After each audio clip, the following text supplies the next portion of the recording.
warahmatullahi wabarakatuh. Baiklah, saya Gintan Herawati dengan NPM 1969102446. Di sini saya akan mensimulasikan RPP tematik kelas 2, tema 4, subtema 3 dan pembelajaran pertama. Ada 3 pembelajaran yang terdapat di tema 4, subtema 3 pembelajaran pertama ini, yaitu Bahasa Indonesia, Seni Budaya SBD, dan Matematika. Assalamualaikum warahmatullahi wabarakatuh. Selamat pagi anak-anak ibu semua. Semoga kita di pagi ini diberikan kesehatan sama Allah, dan semoga apa yang kita pelajari bisa kita terima dengan baik dan benar. Amin ya rabbal alamin. Baiklah, sebelum kita masuk pembelajaran, sebelum itu mari kita berdoa. Silakan untuk ketua dipimpin doanya. Doa. Amin. Baiklah, selesai kita berdoa. Pembelajaran kita hari ini yaitu tentang subtema 3 pembelajaran pertama, yaitu hidup bersih dan sehat di tempat bermain. Sebelum Ibu menjelaskan apa itu hidup bersih dan sehat di tempat bermain, Ibu akan menyampaikan tujuan dari pembelajaran kita. Yang pertama, tujuannya yaitu melalui tanya jawab, siswa dapat menyebutkan isi teks dan yang dibacakan berkaitan dengan lingkungan sehat menggunakan bahasa lisan. Dan yang kedua, melalui penugasan, siswa dapat mencatat isi teks yang berkaitan dengan lingkungan sehat menggunakan bahasa tulis secara tepat. Dan yang ketiga, melalui diskusi kelompok, siswa dapat menemukan kosakata yang berkaitan dengan lingkungan sehat berdasarkan teks yang dibacakan dengan benar. Dan yang keempat, melalui diskusi kelompok, siswa dapat menjelaskan makna kosakata yang berkaitan dengan lingkungan sehat berdasarkan teks yang dibaca dengan benar.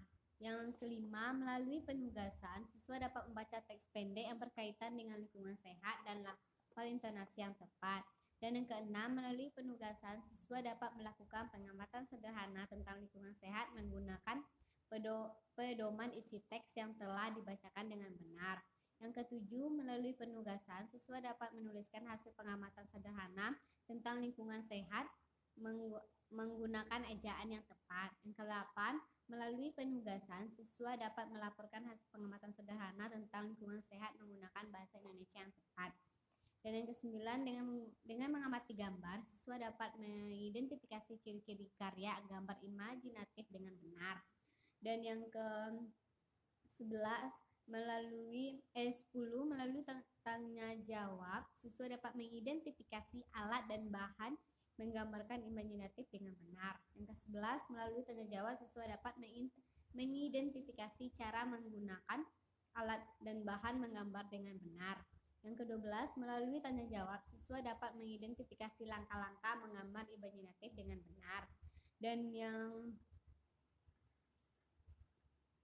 ke-14, melalui penugasan, siswa dapat menggambar imajinatif berdasarkan pengalaman atau benda yang dilihat dengan benar. Yang ke-14, dengan mengamati berbagai bentuk bangun ruang, siswa dapat menentukan ruas garis yang membatasi model bangun ruang dengan benar. Dan yang ke-15, dengan mengamati gambar model bangun ruang, siswa dapat mengidentifikasi ruang garis yang membatasi model bangun ruang dengan tepat. Baiklah, itulah tujuan pembelajaran yang Ibu sampaikan. Semoga anak-anak Ibu paham. Dan sekarang kita masuk ke materi kita, yaitu hidup bersih dan sehat di tempat bermain. Baik, hidup bersih tidak hanya kita lakukan dan kita praktekkan di lingkungan rumah kita sendiri maupun di lingkungan sekolah. Hidup sehat juga bisa dipraktekkan di lingkungan bermain kita. Apabila lingkungan bermain kita kotor, itu akan menyebabkan banyak kali penyakit. Baik, anak ibu bisa lihat buku anak ibu semuanya tentang pembelajaran pertama halaman 106. ada di situ cerita Dayu. Dayu dan teman-teman mendapat tugas sekolah. Mereka ditugaskan menggambar lingkungan dan benda-benda di sekitar. Dayu dan teman-teman sepakat mengerjakan bersama. Mereka menggambar di taman sekitar kompleks. Taman tidak jauh dari rumah Dayu. Baiklah, di sini Ibu akan membacakan teks percakapan Dayu dan teman-temannya. Yang pertama, kita harus ikut menjaga tempat ini. Kebersihannya harus tetap kita jaga. Betul, teman-teman, siapa yang membersihkan dan merawat tempat ini? Tempat ini biasanya ada yang bersihkan. Itulah sebabnya tempat ini indah dan nyaman. Betul, tempat ini juga terasa sejuk karena banyak pohon yang rindang. Baik, di isi percakapan ini Ibu akan menjelaskan inti dari percakapan ini, yaitu tempatnya bersih. Pasti kalau tempatnya bersih, pasti kita bermain dengan nyaman, bisa konsentrasi belajar, dan tidak ada nyamuk atau serangga apapun yang mengganggu kita dalam proses belajar berkelompok. Tentunya ya kan anak-anak. Baiklah, di halaman 108 anak ibu bisa lihat ada ayo membaca, bacalah teks berikut dengan lafal dan intonasi yang tepat. Mari kita baca sama-sama dulu sebelum Ibu membacanya. Tempat bermain yang bersih. Tempat bermain merupakan salah satu tempat yang kita butuhkan. Di sana kita bisa bermain dengan teman-teman. Tempat bermain juga bisa dijadikan tempat belajar dan rekreasi. Oleh sebab itu, kebersihannya harus kita jaga dengan baik. Oke, dari sini kita juga dapat menjelaskan tempat bermain bukan cuma tempat untuk kita bermain, di sini juga dijelaskan untuk belajar, rekreasi, tempat kita bertemu teman-teman yang banyak tentunya. Dan itu harus tempat yang bersih karena kebersihan itu adalah sebagian dari iman. Kita lanjut membacanya. Tempat bermain yang bersih bebas dari sampah. Jika tempat bermain bersih, pengunjung akan sehat. Kebersihan adalah pangkal kesehatan. Oleh sebab itu, jika ingin sehat, kita harus menciptakan lingkungan yang bersih. Di sini juga dijelaskan tempat bermain yang bersih bebas dari sampah. Jadi, anak-anak ibu semuanya pasti punya tempat bermain kan? Dan mulai sekarang kita harus belajar untuk membersihkan tempat main. Bukan cuma rumah kita, lingkungan rumah kita, dan lingkungan sekolah yang kita harus bersihkan, tapi tempat bermain pun harus kita bersihkan.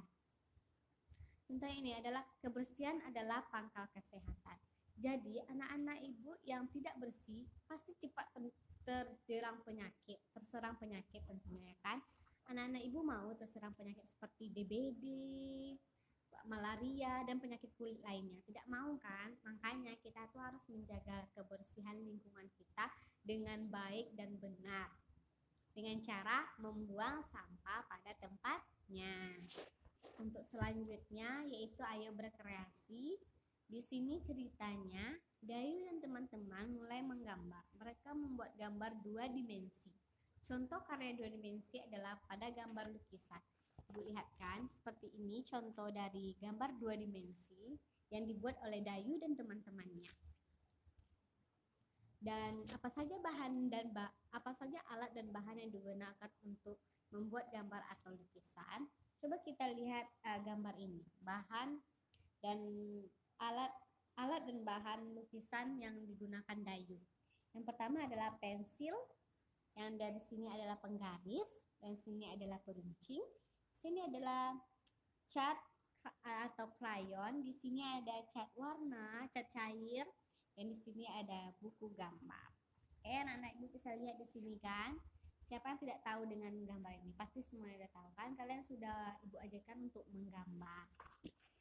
Dan untuk selanjutnya, ayo mengamati. Di sini Dayu menggambar jenjang dari kubus yang tersusun. Kubus merupakan contoh dari bangun ruang itu yaitu pertama kubus, balok, persegi, dan banyak lagi lainnya. Tentunya seperti ini, balok. Kan ada banyak ruangnya. Bisa anak ibu perhatikan di situ. Dan di sini juga ayo berlatih ini Nah, anak ibu bisa berlatih. Ada banyak macam bangun ruang di sini. Ini ini ada balok tentunya. Baiklah, di sini bisa udah ibu jelaskan tadi kan, ada yang pertama Dayu bersama temannya menjaga kebersihan. Karena kebersihan itu adalah pangkal kesehatan, mari kita jaga kebersihan itu sebaik-baik mungkin. Anak ibu tidak mau serang penyakit kan, makanya kita harus menjaga kebersihan dengan baik. Dan di sini juga ada Dayu juga bisa menggambar, dia bisa menggambar gambar 2 dimensi. Karena gambar 2 dimensi itu sangat-sangat susah. Jadi anak ibu harus berlatih sebagus mungkin untuk bisa menggambar 2 dimensi. Dan setelah itu juga ada Danu yang menggambar jenjang dari kubus yang tersusun. Baiklah, sebelum ibu akhiri semuanya, ibu mau kasih kalian tugas di rumah. Tugas di rumah yaitu kalian harus menceritakan tempat bermain kalian yang bersih dan membuat gambar 2 dimensi. Terserah mau anak ibu gambar apa aja, yang penting gambar 2 dimensi dan paling bagus ibu kasih hadiah. Dan yang terakhir yaitu bangun ruang. Kalau Dayu kan bangun kubus, anak ibu suruh dengan buat gambar bangun ruang balok. Oke, baiklah. Semoga anak ibu paham atas apa yang ibu sampaikan. Sebelum itu ibu mohon maaf apabila ada kesalahan atau ibu kurang jelas. Nanti kalau anak ibu tidak mengerti silakan tanya sama ibu ya. Baiklah, ibu sudahi dengan kita sudahi dengan mengucapkan alhamdulillah. Setelah itu sekarang silakan ketua memimpin doa untuk pulangnya. Ibu sudahi dengan assalamualaikum warahmatullahi wabarakatuh.